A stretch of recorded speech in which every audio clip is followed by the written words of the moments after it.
Trump had the president of South Africa in the Oval Office and used it to ambush him, basically accusing him, or at least accusing the black people in South Africa of committing genocide against the white South Africans.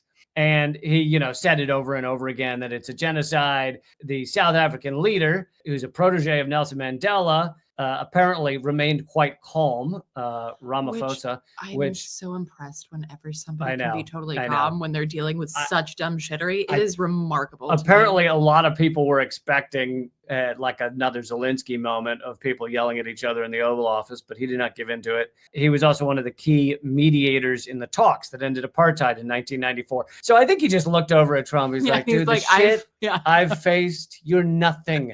You're nothing. You're nothing. But anyway, Ramaphosa afterwards said they got along fine behind the closed doors. It was just in the, what was presented to the media was Trump, lambasting him for the case of that there's a genocide against white people. There's a theory amongst the right wing that there's been a systematic persecution and quote unquote genocide of white South Africans using disinformation to support his allegations.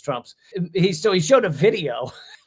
Trump's like a third grade teacher or something. It's like wheels out his projector. He's like, okay, we're going to watch this now. He misrepresented a video showing a protest where people placed white crosses in a field to commemorate a farmer and his wife who were murdered in a 2020 home robbery. And he and many others have said it's a burial site. So that they're trying to claim all the white crosses represent deaths. But South African news site News 24 has said there are actually no bodies on the site, and the number of crosses have no relation to the number of killings. It was one family that was murdered in a robbery. So there's a bunch of crosses out there because a bunch of people came and put crosses out there. That does not mean it was a bunch of people killed. It was you can just put a bunch of crosses. You can put a bunch of crosses in a field. It's not, Trump also played clips of two controversial South African opposition politicians who in no way speak for the government. And they have like 9% of the vote. So they're like a relatively tiny party. And these two opposition leaders were singing songs from the struggle against apartheid, including one that's called Kill the Boer, which means Afrikaner or farmer. So not like a wild boar. Yeah.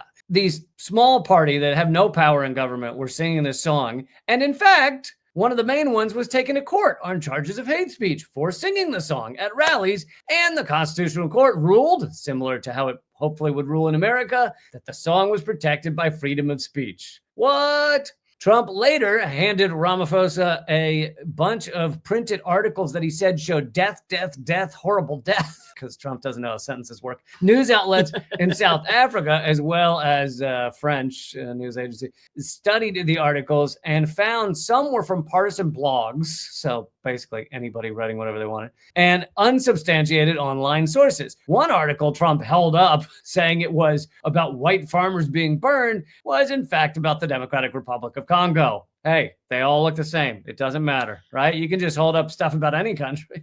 So was he trying to say that there's a white genocide in Congo? No, he was trying to claim it was South Africa. Oh. He was holding them up saying, look, these farmers were burned and it had nothing to do with South Africa. They have no way to actually support their case. And instead they just have to hold up all this fake stuff. I mean, it's pretty funny.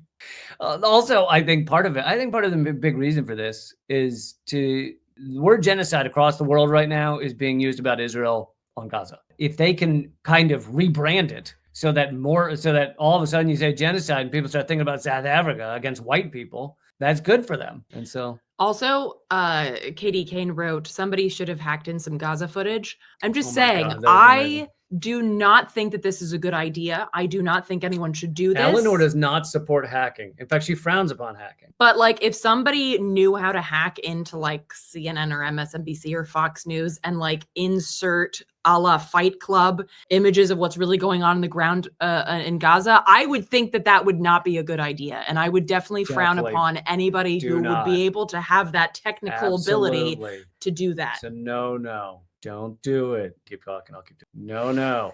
Do not let it happen. We are opposed. Absolutely opposed. Serious. I'm opposed. Very opposed. Also, if you do like Fight Club and just put penises in, we're fine with that too. Actually, that's fair. It's just less useful for humanity.